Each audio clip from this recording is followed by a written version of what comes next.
you. But as great as I am in my place is as great as you can be in your place, and greater. The issue is operating in your element, because greatness is confined to elements. Yes, it is. Listen to me. Fish are great in the water. Actually, in the water, they look majestic.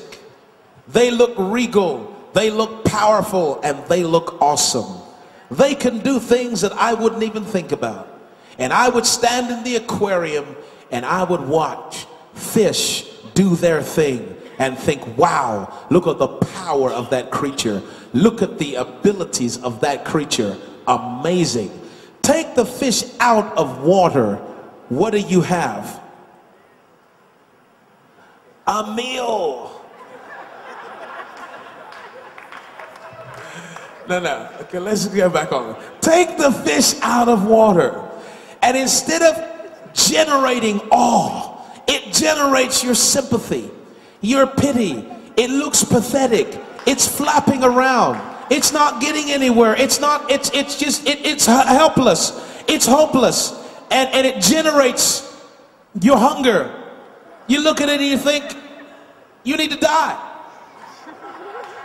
And I need to fry you. You know what I'm saying?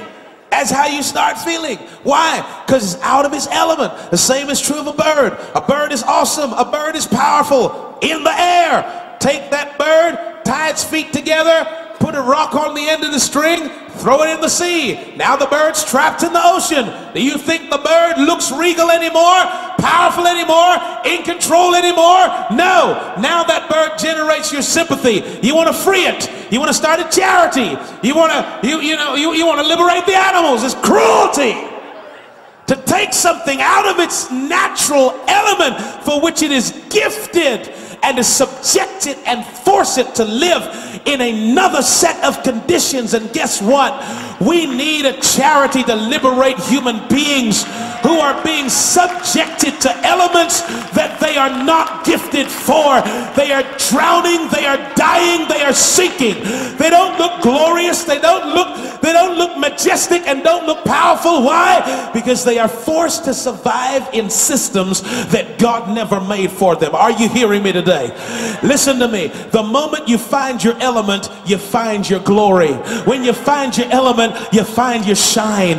When you find your element, you find your wonder and your awe. And people begin to look at you like, wow, you're amazing. Why are you amazing? Because now you're a fish in the water. Now you're a bird in the air. Instead of being something confined and trapped to something else. Listen, we are living in ways we are not supposed to live. That's why badness comes out of people. Oh, God help us now. Come on now. If you put a bird in the water, how many know it's going to act out of character? No point sitting down counseling the bird. Let's have a conversation about this. Your behavior. Yes, it has been rather erratic. You know, you've been doing lots of very strange things, to say the least. You haven't been blending in. You're odd. Let's face it, you're odd. Let's talk about this. Tell me about your parents. Huh? You can't counsel the bird into greatness. You can't take the fish out of the water and try to calm it down. Calm down. No need to be flapping around and getting, you're hyperventilating. That's why your breathing is becoming labored, because you need to calm down. Look at the rest of us. Look, we're just walking. You don't need to be flapping like this.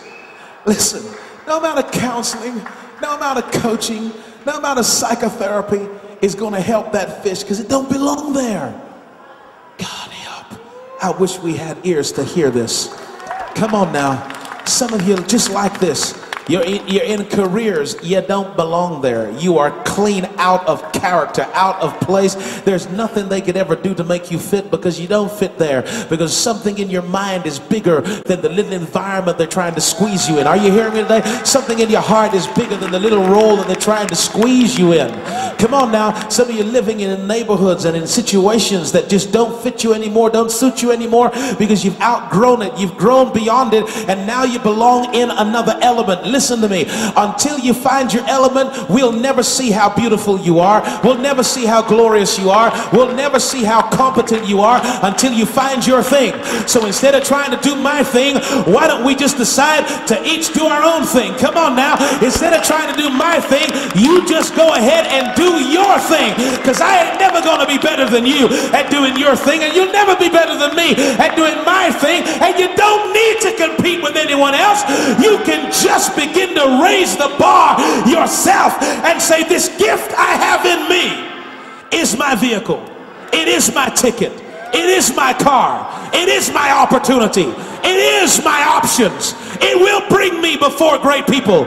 It will demolish the obstacles in my way. I've got to develop my gift. Oh, I wish I had some more help.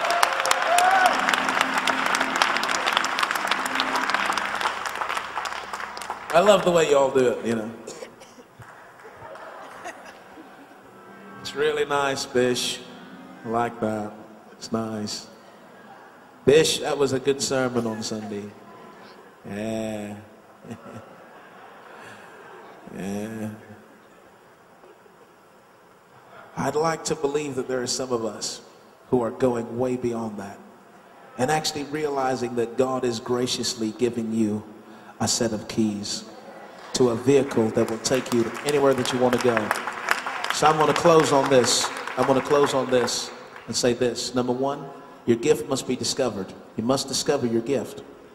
Yeah. Wow, that's a whole nother subject, isn't it? That's why you have to be back next week. You have to discover your gift.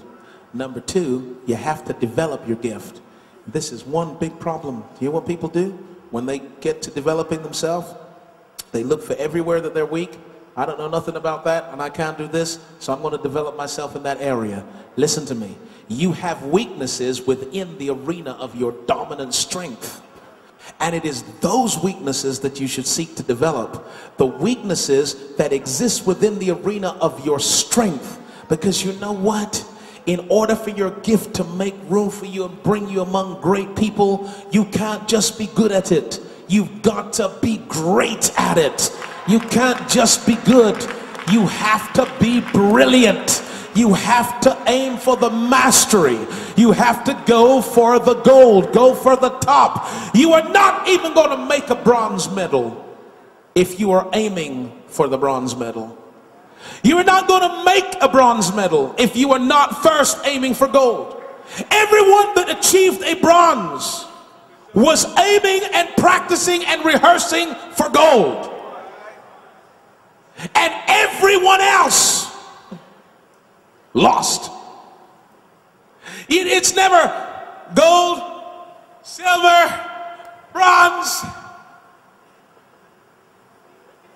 steel, iron, plastic.